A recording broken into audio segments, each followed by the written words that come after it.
This month on Worth Playing, we'll be taking a look at Dungeons & Dragons Collection for the Sega Saturn. This came out in March 1999 and was an exclusive to the Sega Saturn. This was released at a very late point in the Saturn's life cycle, as at this point the Dreamcast was already out in Japan and the international release was half a year away. This collection contains two arcade ports, Tower of Doom and Shadow over Mystara, and today we'll be looking at the first disc, Tower of Doom. Tower of Doom is a side-scrolling beat-em-up, which might not be your first thought when you think of a Dungeons & Dragons game, but from the setting and the monsters, it does feel as if you're playing through a D&D campaign. The story is that the Republic of Darakin and Mystara has seen an increase in monster attacks, so a group of adventurers find out what's causing this increase of attacks. So it's not exactly the most original story ever, but it's a beat-em-up. We're here to fight countless hordes of enemies. You've got 4 characters to choose from.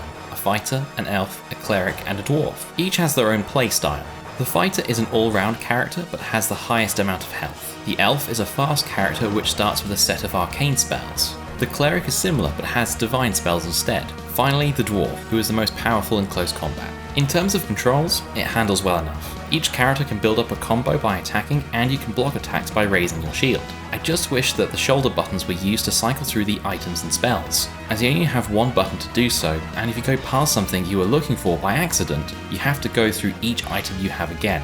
In true D&D tradition, there will be points where you need to make a choice. This can lead to a different area, so each playthrough isn't the same. It's something you don't see in beat-em-ups often, so I think it's a cool idea that this is here. Aside from spells, characters can use a variety of items. The throwing knife and bow and arrow are long-range items. The hammer is a short-range item that can bounce from the ground or from an enemy to deal damage twice, but can also cause confusion.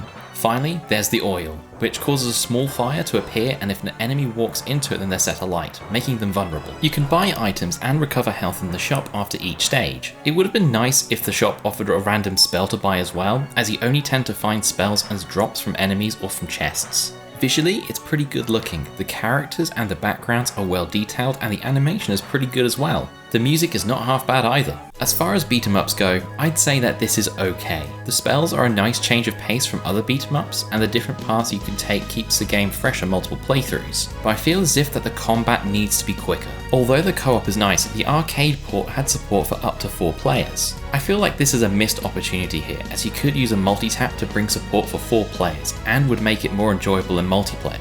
Is Tower of Doom worth playing? I'm a little torn on this. It has some solid ideas that bring a more tactical feel of play, but I just feel that certain aspects of the game could do with some tweaks to make it better, such as the speed of the game and the lack of 4-player co-op. So that's a view of Disc 1 of the Dungeons & Dragons collection. Next time, we're looking at Disc 2, Shadow over Mystara. Thanks for watching. I'll see you next time, and stay safe out there.